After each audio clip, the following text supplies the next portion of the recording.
The reality is everybody's going to Google you. What have they done in the past? Are they worth their salt? Do they have the street cred? So you really got to be there. So what impression does it give about a CEO that doesn't have a polished profile on LinkedIn? Well, firstly, you would say, are they old school? Secondly, they're not digitally competent. And the last thing is you will not be a CEO forever. I mean, there will come a time when that CEO role ends and you really need a network. Welcome to the Critical Few Actions to Improve Your Business podcast. I'm John Downs and I'm here to help you cut through the overwhelm and prioritise what matters most to improve your business. Let's get started and discover the critical few actions that have the biggest impact.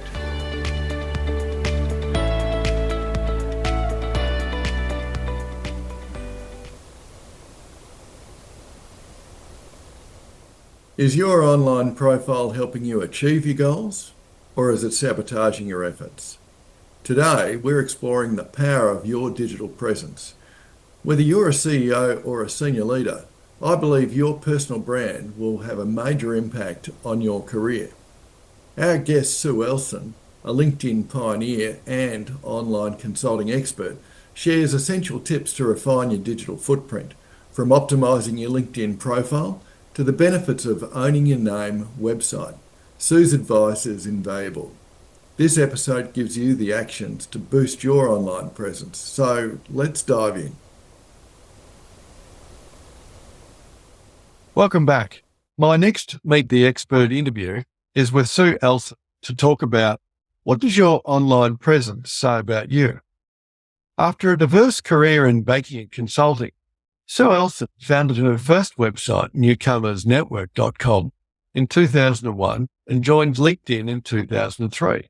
She is one of the first 80,000 people in the world on LinkedIn, and she's been consulting on the topic of LinkedIn since 2008 and launched her first 3 80,000 word books on LinkedIn, careers and business, and hyperlocal marketing in 2016, and her 4th, Gigsters, in 2019.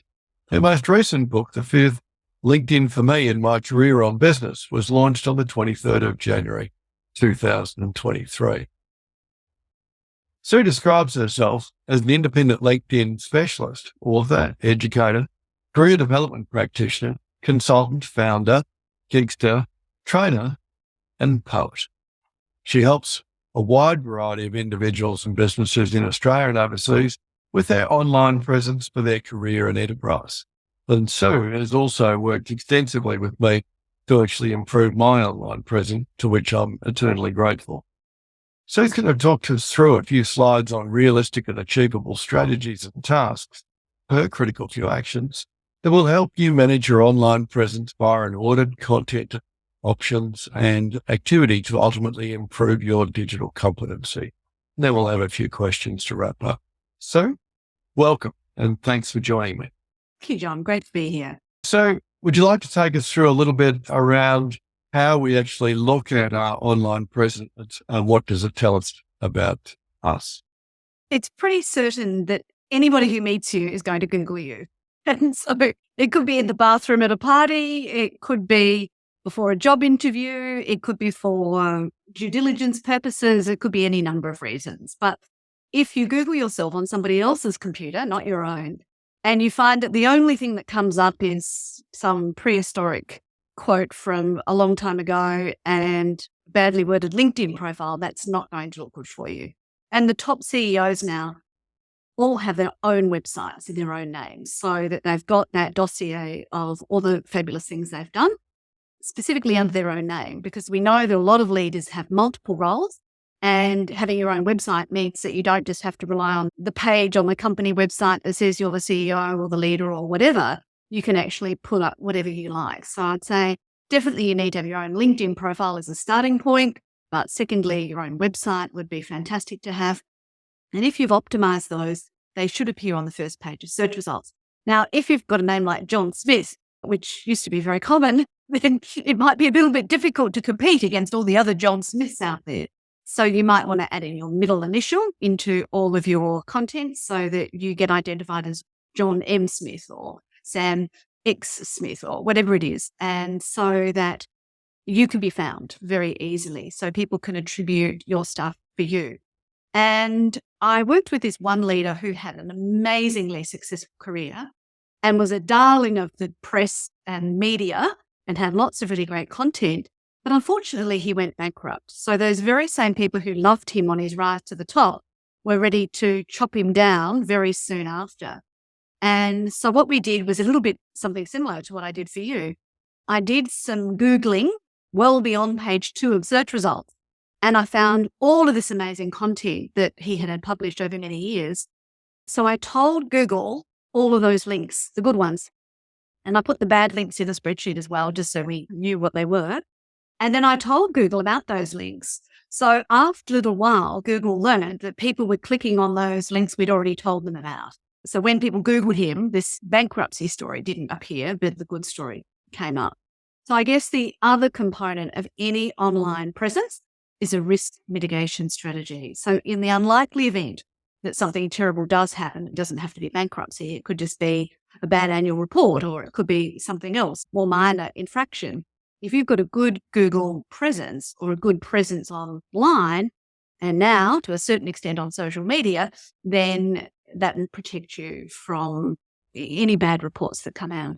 So I'm always asking people to write me a Google review, and I've asked hundreds and hundreds of students and clients and people I've met to write me reviews, and I think I've got about 129 Google reviews. But so far, all of them are great, which is fantastic. So on the day I get a bad one, which I presume will happen at some point, there's already 129 other good ones there. So yeah, it's all, for most of us, it's not only to attract opportunities, it's also risk mitigation. Yeah, absolutely. All right. Would you like to take us through? Yes, absolutely. I invite everybody to follow me on social media. And to keep myself accountable, I actually include the stats every time I do a presentation. So if you dig out one of my old presentations between October 2021 and now, you'll see how these numbers have increased. And I'll just explain a couple of these. The first one is my personal LinkedIn profile. So I've connected to 23,000 and I've got 26,000 followers. So when you have more followers than connections, that means you're classified as a thought leader, influencer, whatever you like. My LinkedIn page. Now, a lot of people will tell you, don't create a LinkedIn company page for you as a person, but I believe it's worthwhile. So first of all, you can see I've got 711 followers and I've also got 163 subscribers to my newsletter. Every time I post on my personal profile, I also post on my company page, which means that I have a full backlog for the last 12 months of everything I've posted on LinkedIn in one spot. So that's why I recommend the LinkedIn company page. Of course, I've got a Facebook page, a Twitter account. If you send out 3 tweets in a week, you will get Google search results for that. So Twitter is highly optimized for Google. Instagram is where I put my poems, but it's also where I'm putting Instagram Reels, and I'll come back to that. YouTube is owned by Google. So if you put up a video at least once a month on your YouTube channel, then you can get search results for your videos as well as your written content. So I know a lot of senior leaders don't feel as comfortable about video as text, but that's definitely where a lot of people go for information is in video form. Naturally, because I teach social media, I have to be on the dreaded TikTok, and I just republish what I've already published on Instagram Reels and YouTube on TikTok. This is my LinkedIn newsletter, which is from my LinkedIn profile. So from now on, anyone who connects to me will already be invited to my newsletter. And this is my old-fashioned email newsletter subscribers. So if you would like to do anything, please follow me on YouTube. Because once I get 1,000 subscribers and 4,000 watch hours, I may actually be able to earn 1 cent for every 5 views or something or another of my content. So I'd really appreciate a YouTube follow. So yeah, I'm a member of the Melbourne Press Club, the Career Development Association of Australia, Australian Society of Authors, Writers Victoria, and the Small Press Network. And they're the 2 websites I have aside from this, as well as Newcomers Network, which is still there. So critical few actions. I thought I would focus on the concept of an online audit, then looking at what your online content can be, your different online options, and then measuring your online activity. If you really want to kick off your strategic planning and work in a supportive environment with other CEOs and leaders, the CEO Masterclass in Strategic Planning and Implementation is for you. This 10-month small group course helps you craft your strategic plan, present it to a group of peer investors, and develop a habit of monthly implementation. Our waitlist is open now at CriticalFewActions.com.au. So in this online audit process, you would Google yourself, as I said before, on a different computer, and look beyond page 1. There's a bit of a joke, where do you hide a dead body? On page 2 of Google search results, because nobody looks there. So hopefully there's no dead bodies you've got to hide, but nevertheless, collect all of the links in the spreadsheet and also check any online profiles that you have. Please do not include your date of birth on anything. I know that means people won't say happy birthday, John, when it's that time, but definitely don't put your date of birth unless it's a requirement. And just check out everything you've got and make sure you've got all your login details and your own password protected spreadsheet. All of my clients have said that's the best thing I've ever taught them. It means that even if the password backup facility fails, you've still got your spreadsheet. I also print that up and put it with my wills. When I die, it won't take 60 million days to close off all my accounts. Check your settings. So if you are a high profile leader and you don't want emails, you don't want your phone number public, all that kind of thing, you can set up an online inquiry form on a website so that anytime somebody wants to reach you, they have to fill in some details on your inquiry form. That sort of makes it a bit harder to get in touch with you. And check your details, how much is correct, what needs to be changed, and also back up your data. All of the social media platforms offer you the ability to back up. So I don't know whether you remember, John, but Facebook decided they weren't going to publish information from media outlets. And there was this beautiful business in Camberwell that provided IT support. And for some stupid reason, Facebook believed that they were a media outlet. And so they lost all of their content immediately as soon as that decision was made. So I would suggest you back up your data about every 6 months. And if you want to take real action and really be gold star proactive, I've got a LinkedIn profile updates cheat sheet, how to set up Google Business, and also how to generate lead sales and results. So I'll let people follow up on those later if they wish. Now, in terms of your online content, your photo on your LinkedIn profile, about 65% of the time that people spend on your LinkedIn profile will be spent just looking at your photograph. So it needs to be recent. Doesn't matter about wrinkles and grey hair. What you need to demonstrate is your energy and your enthusiasm for what it is you're talking about. So anything that conveys that is fantastic.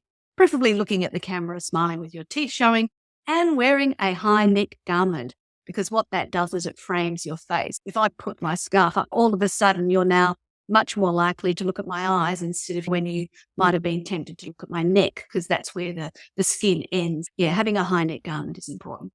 Now, your label, everywhere you appear online, what do you want to be known for? If you ask me the question at a networking event, hi Sue, what do you do? I hate that question. I ask the question, what keeps you busy during the day? But nevertheless, I tell them I'm an independent LinkedIn specialist. So I've got a 3-word label. We all know you should label jars, not people. And when John introduced me, he gave you a whole bunch of other words. But this is what's going to appear every time you appear online. So those first 3 words really need to capture what you're really about and try and make it somehow memorable. The fact that it's got the word LinkedIn in it is memorable.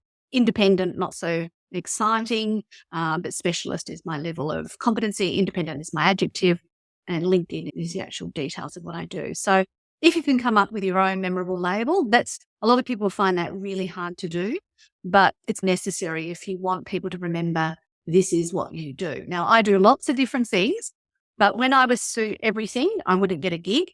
But now that I sort of state my name in business as that thing, then say, if she does LinkedIn, she probably knows something about websites, or she might know something about social media. And I still get all those other gigs, but they remember me as that. So your bio needs to be consistent and congruent with your values and include a little bit of your personality. I don't mean your personal life. I mean your personality. So what is it about you? And your activity needs to be consistent and aligned with your key messaging. So my activity is always based on being friendly and professional, not personal. So I might share personal stories, but they won't be about my personal life as such. Definitely not online, at least. I mean, I might do it in a training session if somebody says, ask me a particular question, but it's not the sort of thing I put out publicly. One video I saw was of a lady wearing a strapless top, and her camera angle was above her garment. So it looked like she was sitting there in the nude doing a video presentation, talking about how she'd broken up with her boyfriend on the weekend. It was just a disaster, this video. And so I definitely don't recommend that kind of thing. And also where you are online. The more, they're called high domain authority websites that you are on, then the better that is for you. So if you can be quoted on a website that has a high domain authority, that's fantastic. Things like universities, government, media, any large organizations, anything that has a lot of internet traffic, they're all really great places to have it. And if you are going to share statistics and facts, make sure you do not share anything that is commercially sensitive. So you can't say, I increase their revenue to $3 billion per year. You could say, I increase revenue forecast by 24%, something like that. So nobody knows the exact details. And again, values aligned. Do you want to be known as a revenue raiser, or do you want to be known as a guru on cultural transformation and change and agility and all these other things? So just make sure it's all aligned. So again, there's some homework if you choose to do it about creating that label with the LinkedIn headline formula, how to write and add achievements to your LinkedIn profile. I find women in particular are very reluctant to share their achievements. And a lot of Australians are as well, because they think it is bragging, but it's not. You're just stating facts. So if you said you were the best consultant out there, that could be a stretch. But if you said you're a consultant who specializes in this and this is what you've done for your clients, there's no boasting involved in that. It's just stating detail. And then if you've got to bring employees with you, there's different ways that they can support your internet presence as well. So you can check that one out. Thanks. So on to online options. LinkedIn, like if you have no other internet presence, I would suggest it be that. In my view, it offers the biggest bang for buck, because at the end of the day, the only thing that keeps us earning a living is a network. And this is a way to keep that network close and to you. There's, I think, over 12 million LinkedIn members in Australia, 900 million worldwide.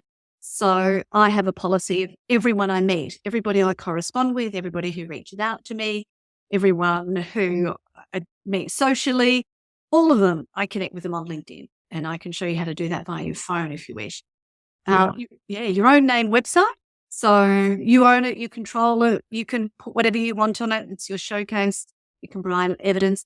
Just be aware of copyright. So you can't take a photo of that media article and put it on your website and share it, because the copyright of that article, even though you might have written the darn thing, still belongs to the publication. But you can link to it. So anytime I get something published, I do take a photo of it and put it on social media, but I also get a copy of the link and I go to a website called archive.org/web. And I copy paste that link in there so that there's a permanent record that I was published on that location. And then if they delete that content off their website, then I can just link to the archive link and prove that I still had published that content. I also recommend your own page on the company website. So a lot of company websites, they have a page, meet our team, and they put these little headshots all over the page, and all of you are on the same page. Now that I do not recommend, or you could have that as an overall page, but then you would have an individual page for John, Sue, Mary, all the individual people, because that means that when anybody Googles John, Sue or Mary, then our individual company page can come up in search results. That group page won't, because it's got too many names on it. There's also a Google About Me profile. So if you've got a Gmail email address, you can go to aboutme.google.com and you can go into the links section and you could add all the links to where you are on the internet. So that tells Google, before the robot tries to find it, that this is content about you. And you could also have a business profile. You could even have a free website there as well if you want. And your professional association listings. Who has gone out there and paid $300 to $500 to $1,000 a year for a membership, which offers a free listing, and then they don't fill it in or they don't have all their details on it? So it's time to look that up and update it. So here's another few articles on how to be found on page 1 of Google search results, what to do before you speak to a website designer, because there's a lot of people who get ripped off when they get a website built, and how much you should pay for a website and what should be included in the design proposal. So this is, I think, the last one officially. Your activity. What are you going to do online? Content. So make sure your profiles are accurate, curate and create content over time. Engage. People love it when you like their stuff. So it's now called a reaction, not just because there's different ones you can do. On LinkedIn, for instance, there's even a laughing one now, but there's clapping hands for congratulations. There's a love heart. There's a light bulb. There's some really interesting little reaction buttons you can use. Make sure that you are up to date on the social media policy of the organization. And particularly if you're a woman, you might be trolled and people might write negative comments about you. So have a strategy in place for that. What some trolls do is they write something horrid and then you go to report it to the police, and by then they've deleted it. So if you do see something nasty, it's a good idea to take date, time screenshots and keep a record so that you've got something to show them. If you are going to be quoted in the media, you need to have a media kit ready so that they know the details about you.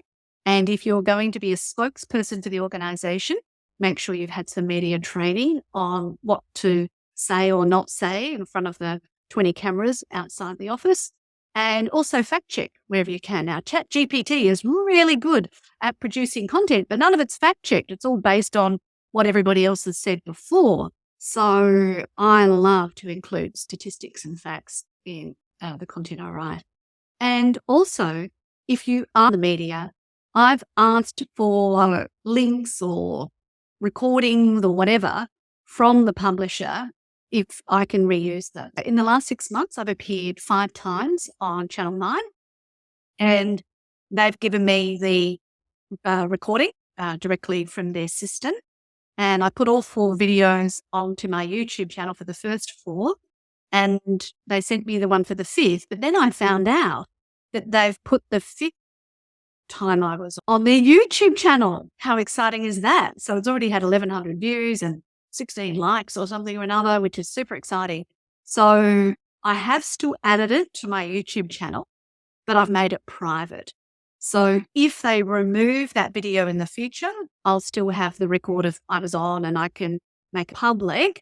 But if they have published it somewhere, I wouldn't republish it. It's just not on. So I just keep that in mind. So there's more tips on going on that content journey of engaging first, curating, which is you source other great material and share it, or creating your own, how to make your posts go viral, and how to search engine optimize articles if you choose to write those on LinkedIn. So if you found this helpful, I welcome a recommendation or a little vote for my skills on LinkedIn. If you were not already connected, you're most welcome. And if you want to scan those codes, you can write me a Google review now, or you can follow me on my socials. That QR code, what you can do is any website link, you can put that in a QR code generator. So whenever you do a slide presentation, you can put a QR code wherever you want people to go. Then they'll just hold up their phone to the slides, and then they can just press on and click whatever you'd like them to follow. So I'm ready to answer any other questions you've got for me, John. I guess there's a couple of things there. I think your point about QR codes is a really important one. I was presenting it to Swinburne University yesterday morning, and a couple of students came up afterwards and wanted to connect on LinkedIn. And the first thing that they did was pull out the QR code for LinkedIn. Right. And I thought that was quite innovative to see them being at this stage so adept. In fact, they were more adept than me in pulling up a QR code, and I've been using LinkedIn for over a decade now. And that's obviously something that I need to look into. I see that as being the sort of thing that it's vital to actually put on the closing slide of every presentation now, simply because we always put email address, which no one ever writes down anyway, whereas a QR code is something that can easily be captured. And I think the LinkedIn profile is probably the easiest one to capture if it's auto-generated by LinkedIn anyway, but also having one for your own website. I guess there are a couple of questions that come to mind in addition to others. So we're trying to manage our own profile as CEOs and senior leaders, and content continues to be king, yes? Yes and no. So I've been in the online world since 2001. And back in the early days, I used to get 60,000 unique visitors to my website every month, which was an awful lot of people back then. Interestingly, I've heard very recently that the average Australian is spending over 5 hours a day on their mobile phone. Now, if we think about written content, how many people want to look at written content on their mobile phone, particularly when they're our age? Like, it's just not fun. The bigger the screen, the better, if you ask me, and having access to a keyboard even more. So yes, content is key, but so is managing your time and being realistic about what you can achieve. Because at the end of the day, most senior leaders are so busy with the day-to-day and the vision stuff that going home and putting stuff online is just not number one priority. And getting somebody else to produce it that's in your voice, that is aligned with your goals, can be challenging too. So I suggest always the first place to start is having your profile spick and span. That is so important. I cannot underestimate that. Second stage is just like a few other people's posts, because you imagine it. If all of the people in your masterclass liked your post, you would feel pretty excited by that. And what they can do is they can click the notification bell on your LinkedIn profile or your YouTube channel, whatever it is. And it means that they're more likely to see the content by John Downes or a Coro before anything else. So they're going to get what they want. So the engagement piece is probably more important than the content piece. However, if I'm checking you out and you haven't posted any content for 3, 6, 9, 12 months, I'm going to say this person's a bit of a Luddite and is clearly not up to date with anything. So therefore, how can you make it that you can put something out that's reasonable on a regular basis without ruining your whole life? Now, I try and put something out at least once a week. And I think that's reasonable. Gary Vaynerchuk, who's well known for his social media presence, says you should put something out 7 times a day. Now, seriously, if I did Who's got a life? I would have no life and everybody would think I was a megalomaniac and they'd all be unfollowing me immediately. There's just too much noise. So look, if you can't do once a month, I'd say something every 2 months would still be enough. But it needs to be reasonable. Just engaging with a few people's posts, that'll give you probably just as much kudos as publishing your own stuff. And reposting. What are your thoughts on reposting content that you find interesting or evaluating? That's what I call curating. And if it's in alignment, so if your whole topic is leadership, then one day you put out, Formula One racing, the poor algorithm is going to get very confused. But so I'd probably suggest you try and stick with something aligned with your principles. So for instance, some of my clients are in very different sectors to me, and then they send me something and say, Sarah, can you please share this? And I say no, because it's not related to anything that I do, but I can like it or I can pass it on to somebody else. But that's the most I'll do. So I try and keep everything congruent. I guess, so in my case, I will often repost something that I've seen from McKinsey or from other strategy forums that I feel is going to be of value to the people who follow me. And I guess in some ways, that's a relatively easy way for me to publish content without actually going through the trauma of producing it. I'll still produce my own content as well, but I'm not as prolific simply because of bandwidth. Absolutely. And the thing is, to keep yourself up to date, you do need to read the article by McKinsey or Harvard or whatever. But if you read it and you were able to condense it into 3 main points that would be Yes. suitable for your audience, and if you included that in the reposting, then that would be a real value add. So that could be your way to just not share it. This is a great article. So what? I still have to read the damn thing. But if you can see the 3 main things I get out of this for leaders up, then that's really adding value. Yeah, you mentioned high domain authority websites. How would a CEO or a senior leader position themselves to appear on a high domain authority website? Is that just an accident, or is that something conscious? I subscribe to a website called Source Bottle. There's another one called yes. Help a Reporter Out. And so when a story request comes through that I think I can answer, I put on a blurb. Look, my strike rate is pretty low considering how much expertise I have and the number of ones that I respond to. But yeah, look, it's one of those things you do have to be a little bit conscious about it. But again, if you can do 12 a year or even 6 a year, that's just so long as there's something keeping the home fires burning. If you do nothing for 12 months, you're going to go into internet oblivion. So yeah, it is important to keep something happening on a semi-frequent basis. But I love producing content that educates. So for me, it's a driver of mine to educate people, but that's not necessarily for everybody. For other people, it's something very different. For sure. So can you walk me through a slight example of how you've helped the go from Luddite to hopefully not ludicrous leader on the social media forums? I always start with a LinkedIn profile and I try and extract the story. Most people find it a painful process because they don't like talking about themselves typically, and they feel that their results should speak for themselves and that kind of things. And they can't always justify the time they're spending on it. They see things as a better return on investment. So I have to try and explain the value of doing it. I'll give you a sample story. I met this amazing student, and as soon as he came into the room, I wanted to hug him, which is very unusual for me, John. I come from a family where there was no physical contact, but this guy, he just had this charisma about him. Not sexual or anything, he just seemed amazing. And it turns out he's an illusionist. And so he goes around to parties and he gets the crowd mixing and mingling and so on.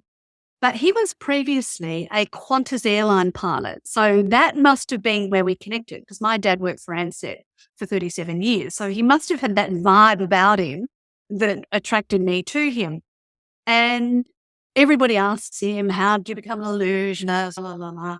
And he has to repeat the story that he was a Qantas airline pilot and that he suffered a back injury, so he could no longer fly. So you imagine the trauma of having to retell that story over and over and over again, which is horrendous. When he finally got to the point of putting on his story, he thought, oh, thank goodness, now somebody else will say, just look at my LinkedIn profile. So it just saves you all of that. So that's definitely the first step. And the second step is to facilitate the process of them deciding what their message is going to be and what they want to focus on. Mm-hmm. So who will be the VIPs that they click the notification bell on, or who will they follow, or what can they unsubscribe from? So how can we just narrow the gaze so that what they're focusing on is really just the most important, and then the rest takes care of itself. Now, what you do need to remember, particularly with LinkedIn, is you can't have a virtual assistant in the Philippines logging on to your LinkedIn profile and doing the work for you.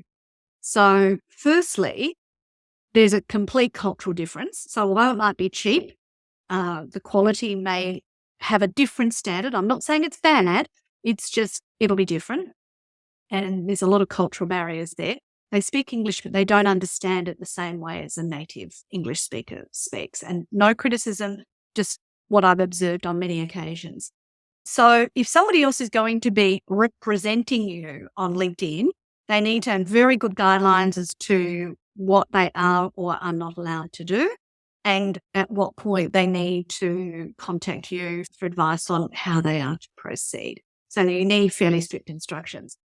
Now, interestingly, I find a lot of senior leaders have had no social media training. They think it's all for the young ones, and these young people without any business experience are putting out messages in the online world that can be viewed by thousands of people, and they've got no idea about what's happening until the shit hits the fan. So I really believe that every senior leader needs to understand what social media is about and value the work of the social media team. So another sort of related example was a woman who came to a course I was running on social media strategy with a lot of experience, probably not as much as mine, but a lot of business experience. And she had a fantastic social media team who were doing exactly what she wanted. So you would almost say there was no need for her to come to the course. But what happened is on the course, she suddenly understood the value of video and different channels and reaching the right target audience and all this kind of stuff. So she went back to the social media team. She said, "Oh, wait, now I know all this. What can you do? Oh, we've been waiting for you. We really wanted to bring these ideas to you, but we knew you wanted this particular thing, so we just followed your instructions." So when she finished the course, she got back to the social media team and they worked collectively to come up with a 12-month strategy. Now, that to me is the absolute sweet spot. So then the social media team can help support your efforts, provide you with those curated pieces, pre-write something on the top. You could say, look, my top 3 leadership strategies are X. You could put it into ChatGPT and get it to write something for you, or you could put it to the social team who knows how the company operates, say, put this in the language of our company and send it back to me and then I'll post it. So yeah, that's the kind of thing that you can do. Now, the way to assess whether the social media is working for you is to look at your stats. So I'm an ex-banker. Like, I want facts, data, information that's going to prove that this was all worth the money and the time. So if your number of connections is increasing, if your number of followers is increasing, if your number of profile views is increasing, if your number of appearances in search results is increasing, you can say that was time well spent. I've worked out what the minimum viable product is in terms of my social media presence, and I'll do that until we're ready for the next big jump. But I would say I'm not the early adopter. Like, I'm not the person who's already got 6 ChatGPT accounts and the Discord account and all these others. I'm on Snapchat and I don't even use it. But I'm the next stage when there's been proof of concept and I can verify that this is worth doing, and then I'll do it. Now, of all the platforms over all the duration, LinkedIn has been the absolute best value, particularly for individuals. And interestingly, also, since Elon Musk took over Twitter, a lot of people have left Twitter and are looking for an alternative. And although LinkedIn is close to mine and boring, a lot of people have actually thought, oh, isn't this nice? People are friendly here. They're not biting my head off at everything I say, and nothing's escalating into this wild, crazy storm. So for some people, it can be a little less thrilling, but actually it can perform as good or better than some of those other things do. Absolutely. We're talking about thousands of connections and followers. So your perspective on senior leaders and CEOs, connections, followers, is more. Should they be actively trying to harvest or attract connections and followers? I'm sure many of them, like me, will have had the 100 or more connection requests from countries that I've not travelled to as yet for no obvious reason. Even if only just to say, I'd like to connect, or I think you'd be good for my network if you join me. And I'm thinking that really does tell you a lot about you, but not a lot about me. No. What are your thoughts? I think you should have a connection and follower strategy. I will pretty much accept a connection request from anyone in Australia. So I have been doing international work for many years, but there is a cultural difference. And it's a whole lot easier for me when I only have to support myself to just get Australian clients. So pretty much if they're in Australia and they don't look like they're going to message me all the time, I will say yes. However, if they're a website developer from Bangladesh, no, I will refuse the connection. Now, the benefit of being connected to somebody is if they're then looking for someone with your skills, you're more likely to appear in their search results. So that's the value of having the connections. And whilst you may be in a leadership role right now, at some point you may not be in a leadership role. So I'm always thinking ahead. So when I was 28, I moved from Adelaide to Melbourne, got a job, found out I was pregnant, got sacked when I was pregnant. Of course, you can't get work when you're pregnant. Well, you couldn't back then. And then after my daughter was born, I was back in demand. And I thought, this is crazy. I'm a 29-year-old breastfeeding mother. Probably by the time I reach the ripe old age of 40, nobody will want me. I'm now 57, so I'm still gainfully employed in many things, but it's because I adopted a strategy. I've decided to make myself employable for as long as I want. And yes, I'm okay in the camera now and keep my energy and my health and all those things. But maybe when I'm 90, nobody will want to listen to me on a webinar. Like it just might not be the thing. So in my 50th year, I published my first 3 books. So I'm looking at producing content that is ageless. So my next lot of writing will be poetry, and I might venture into fiction. Like, who knows? Obviously, the ChatGPT robot's going to produce a whole bunch of other content that might be pointless, and I may have to, what do you call it? Pivot. Yes, that's the word I was looking for. Pivot again. But the reality is, since I completed my degree by correspondence, and when I finished my degree as a mature age student, they said, don't have to do postgrad, you can go straight to master's and PhD. And then I found out that's just doing the same thing over and over. Wouldn't it be better if I applied my learnings? So I've applied my Bachelor of Business and Administrative Management to my work, and I've continuously learned ever since. So I go to between 1 and 4 events every week. So I've always got something that as a gig. So when you've got more connections and followers and they see you pivot or change or adapt, then you take the crowd with you. And so we need our friends. So connect with all your family and friends and everybody you meet. And that's the goal of the network, is to have that safety net there. And so in my view, you need 3 networks: your personal, which is your friends and family; your work, which is not just your job, but within the industry or the profession or that circle; and then your personal. Absolutely.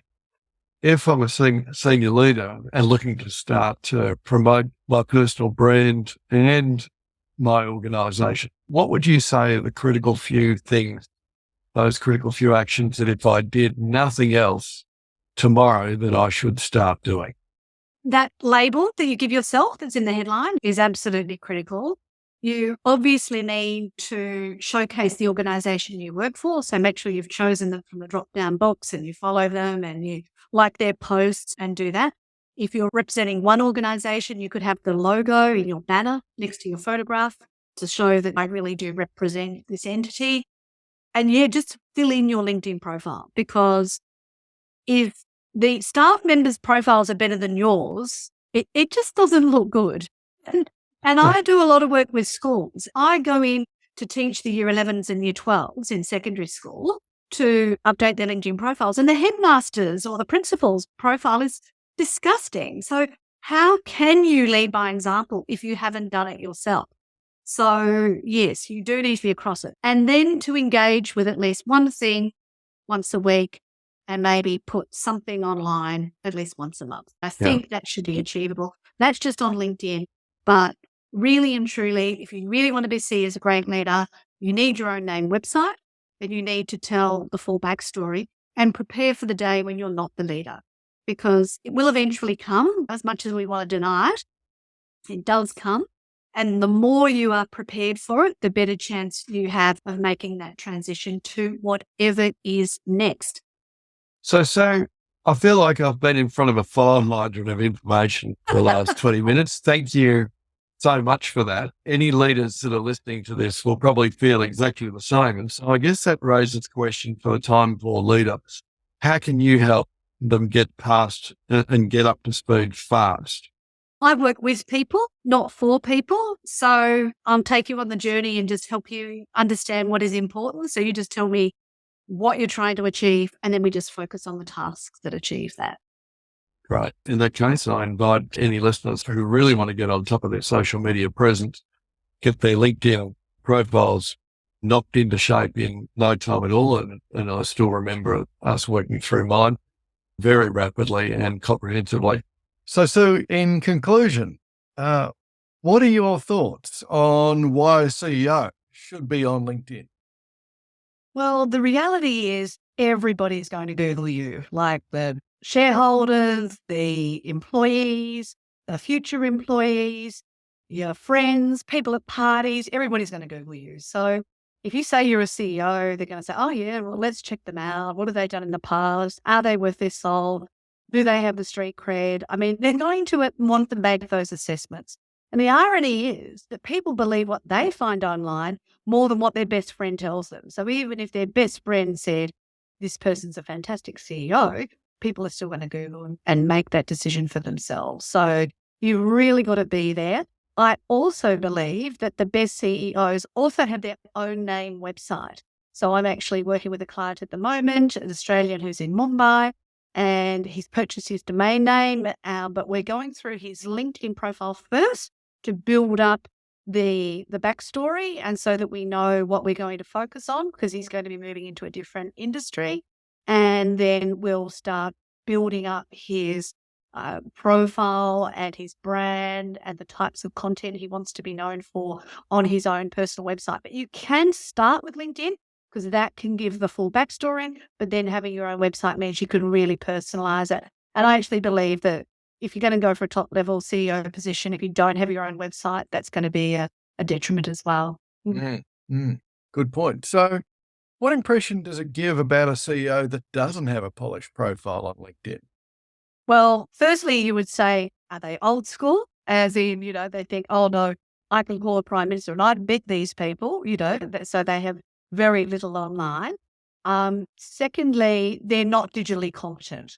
And in today's world, you do need to be seen to be digitally competent. So you could imagine that if the board looks at your online profile and there's nothing there, they're going to go in there or a new board member is going to say, you know what, I'm not so sure about joining this organization because the CEO hasn't shared their story. Now, look, a LinkedIn profile is not what you had for breakfast. It's a professional record.